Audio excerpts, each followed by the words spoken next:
ഞായറാഴ്ച വെളുപ്പിനുള്ള കുർബാനയും കഴിഞ്ഞു ബ്രേക്ക്ഫാസ്റ്റും കഴിച്ചു ഉച്ചക്കത്തേക്കുള്ള ബീഫ് ഉലർത്തുന്ന തിരക്കിലായിരുന്നു ഞാനും അമ്മച്ചിയും. പള്ളിയിൽ പോവാൻ വെളുപ്പിനെ എണീച്ചെന്നും പറഞ്ഞു. പാലപ്പവും മട്ടൻ സ്റ്റൂവും വയറ്റിലെത്തിയ പാടെ എബിയും ഞങ്ങളുടെ കുരുട്ടടക്കയും ഉറക്കം പിടിച്ചിരുന്നു. ഉച്ചക്കത്തേക്കുള്ള ഭക്ഷണം തയ്യാറാക്കിയ ശേഷം അമ്മച്ചി ഒന്ന് നടുചായ്ക്കത്തടി ആനിപ്പെണ്ണെ, ഉച്ച കഴിഞ്ഞു ബേബി ചായന്റെ വീട്ടിൽ കുടുംബ പ്രാർത്ഥനയ്ക്ക് പോകണ്ടായോ എന്നും ചോദിച്ചു അമ്മച്ചി റൂമിലേക്ക് പോയി. പകൽ കിടന്ന ഉറക്കം വരാത്തതുകൊണ്ടും പൊതുവെ ടിവി കാണാൻ വലിയ താല്പര്യം ഇല്ലാത്തതുകൊണ്ടും ഞാനൊരു ബുക്കും എടുത്തു ബാൽക്കണിയിലേക്ക് പോകാൻ തുടങ്ങുമ്പോഴാണ് നിർത്താതെയുള്ള കാളിംഗ് ബെൽ കേൾക്കുന്നത്. ഇതാരാണപ്പാ ഇത്ര അത്യാവശ്യക്കാരെന്ന് മനസ്സിൽ കരുതി വാതിൽ തുറക്കുമ്പോൾ മുന്നിൽ തൊട്ടടുത്ത വീട്ടിൽ വാടക പുതുതായി താമസിക്കാൻ വന്ന വീട്ടിലെ പെങ്കൊച്ചാണ്.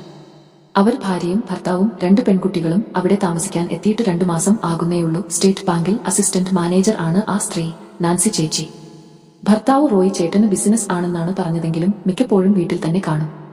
കൊച്ചുങ്ങൾ ഒരാൾ 10ലും ചെറിയവൾ 9ലും. ആരോടും അധികം അടുപ്പം കാണിക്കാറും മിണ്ടാറുമൊന്നും ഇല്ലാത്തതുകൊണ്ട് അവരുടെ കാര്യം അന്വേഷിക്കാനും ആരും പോകാറില്ല.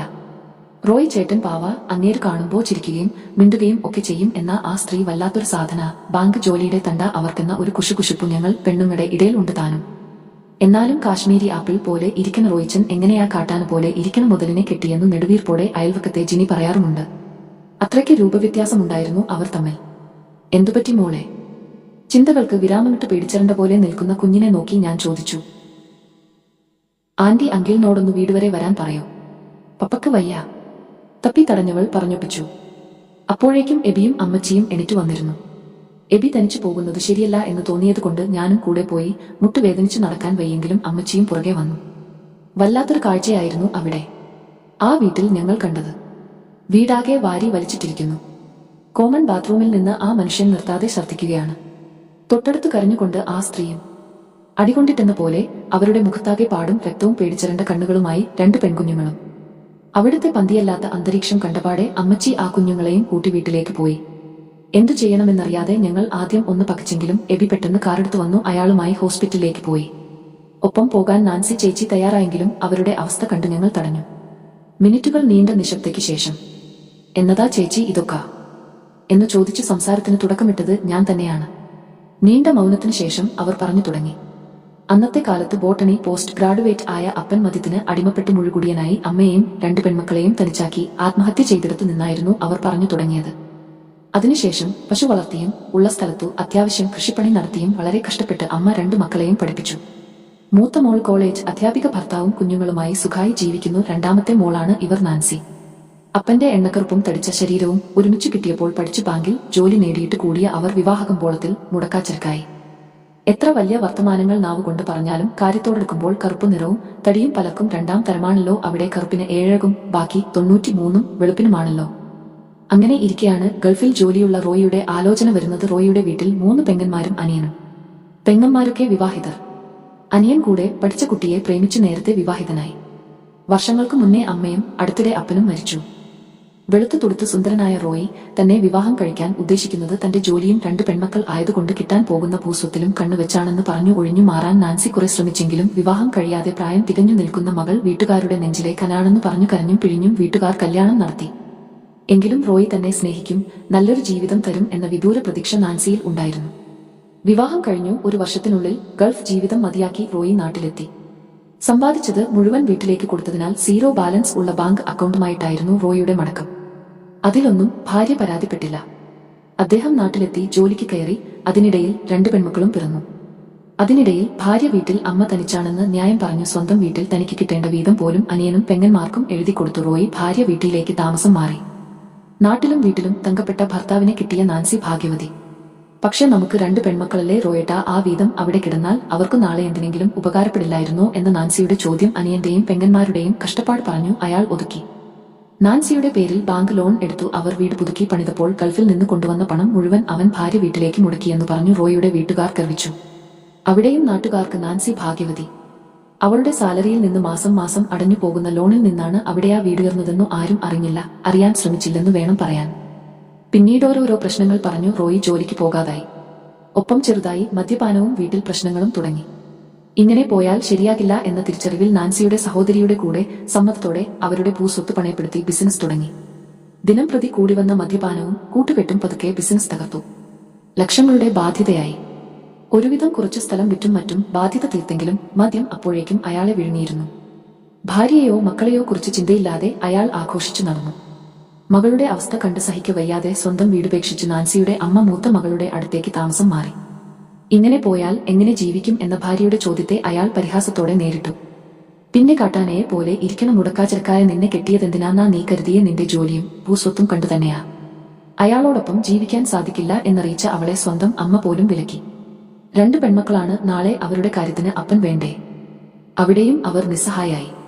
റോയോടത്താൽ സാമ്പത്തിക നഷ്ടം ഉറപ്പാണെന്ന് മനസ്സിലായ കൂടപ്പിറപ്പുകൾ അയാളെ അങ്ങോട്ട് അടുപ്പിക്കാതായി.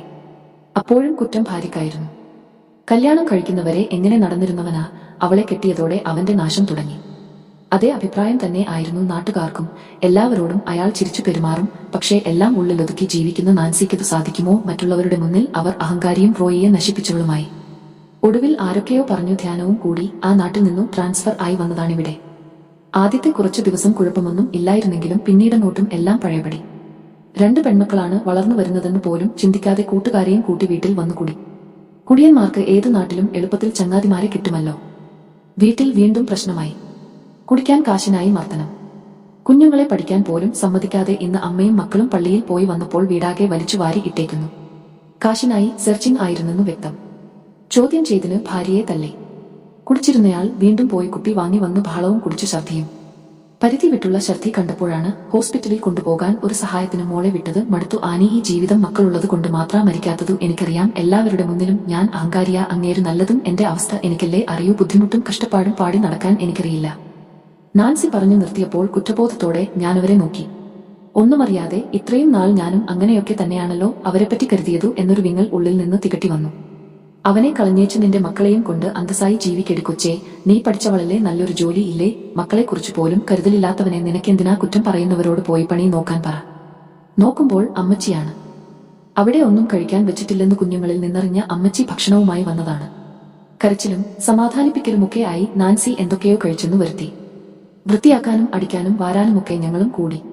ഇവിടെയും ഞാൻ ആരോടും ഒന്നും പറയാത്തത് മനഃപൂർവ്വ ആനി. കേൾക്കുന്നവർ നമ്മുടെ മുന്നിൽ സഹപം കാണിക്കുമെങ്കിലും മാറി നിന്ന് ചിരിക്കുമെന്നു എനിക്കറിയാം. പിന്നെന്തിന് ഞാൻ സ്വന്തം പല്ലിട കുത്തി നാറ്റിക്കണം? ഒരു നെടുവീർപ്പോടെ അവർ പറഞ്ഞു. അത് സത്യം തന്നെയാണെന്ന് അറിയാവുന്നത് കൊണ്ട് കൂടുതൽ ചോദിക്കാനും പറയാനുമൊന്നും നിൽക്കാതെ ഞങ്ങൾ ജോലികൾ തുടർന്നു. കുറച്ചു കഴിഞ്ഞപ്പോഴേക്കും എബി റോയിയുമായി എത്തി. കുഴപ്പം ഒന്നുമില്ല, കുറച്ചധികം മദ്യപിച്ചത് കൊണ്ടുണ്ടായതാണെന്നു അവിടെയും ഇവിടെയും തൊടാതെ എബി പറഞ്ഞു. തുടർന്നുള്ള കൂട്ടി ചോദിക്കലിൽ നിന്ന് നാൻസി പറഞ്ഞത് മുഴുവൻ സത്യമാണെന്നു റോയിയുടെ നാവിൽ നിന്ന് തന്നെ വന്നു. നാണമുണ്ടോടാ നിനക്ക്? അമ്മച്ചി റോയിക്ക് നേരെ തിരിഞ്ഞു. അമ്മച്ചിയുടെ സ്വഭാവം അറിയാവുന്നതുകൊണ്ട് ഞാൻ പെട്ടെന്നാ കയ്യിൽ കയറി പിടിച്ചു. വിടടി എന്നെ. അമ്മച്ചിയുടെ ശബ്ദമുയർന്നപ്പോൾ ഞാൻ പേടിച്ചു പിന്നോട്ട് മാറി. കൊച്ചുങ്ങളെ ഉണ്ടാക്കാൻ മാത്രം പഠിച്ചാൽ പോരെടാ, അന്തസ്സായി വളർത്താനും പഠിക്കണം. അറുത്തു മുറിച്ചു തന്നെ അമ്മച്ചി പറഞ്ഞത് കേട്ടു ഞാനും എബിയും പകച്ചുപോയി. നാൻസിക്കും ഒന്നും പറയാനുണ്ടായിരുന്നില്ല.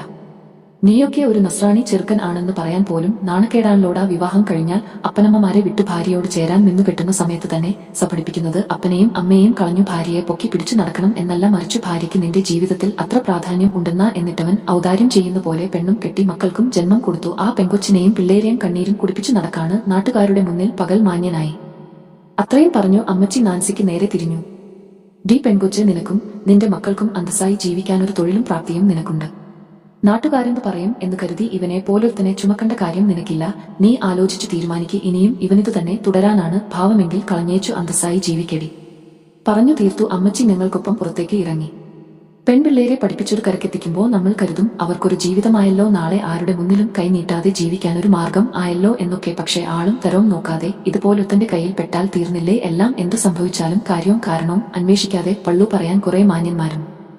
ഇത്രയൊക്കെ ആ പെണ്ണിനെയും പിള്ളേരെയും ദ്രോഹിച്ചിട്ടാ അവനിങ്ങനെ നടക്കുന്നെന്നു ഞാൻ കരുതിയില്ല. നാട്ടുകാരുടെ മുന്നിൽ അവൻ നല്ലത്, അവൾ ചീത്ത, സത്യം. മറ്റൊന്നും വിദ്യ നേടിക്കൊടുക്കുന്നതിനൊപ്പം സഹിക്കാൻ പറ്റാതായാൽ ഒറ്റയ്ക്ക് ജീവിക്കാനും പറഞ്ഞു കൊടുക്കണം മക്കൾക്ക്, അതിപ്പോ ആണിനായാലും പെണ്ണിനായാലും.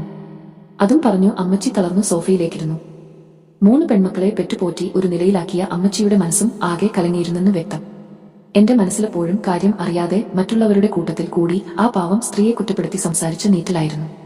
ഒപ്പം എത്ര കാലം പുരോഗമിച്ചിട്ടും വിദ്യാസമ്പന്നരെന്നു അഹങ്കരിച്ചിട്ടും വിവാഹം എന്റെ ചിലർക്കെങ്കിലും ഒരു ശിക്ഷയായി തീരുന്നു എന്ന വിങ്ങലും. മോനെ കളിപ്പിച്ച് മുറ്റത്തു കൂടെ നടന്നിരുന്ന ആ പെങ്കൊച്ചുങ്ങളെ നോക്കുമ്പോൾ അവർക്കെങ്കിലും ശ്വാസം മുട്ടി ജീവിക്കാൻ ഇടവരുത്തല്ലേ കർത്താവേ എന്നൊരു പ്രാർത്ഥന മാത്രമേ മനസ്സിലുണ്ടായിരുന്നുള്ളൂ. ജീവിതം അവർക്കെങ്കിലും ഒരു ശിക്ഷയായി മാറാതിരിക്കട്ടെ. മറ്റുള്ളവർ എന്തു പറയും എന്ന് കരുതി ജീവിച്ചു മരിക്കുന്ന കളിപ്പാവുകൾ ആയിത്തീരാതിരിക്കട്ടെ അവരെങ്കിലും.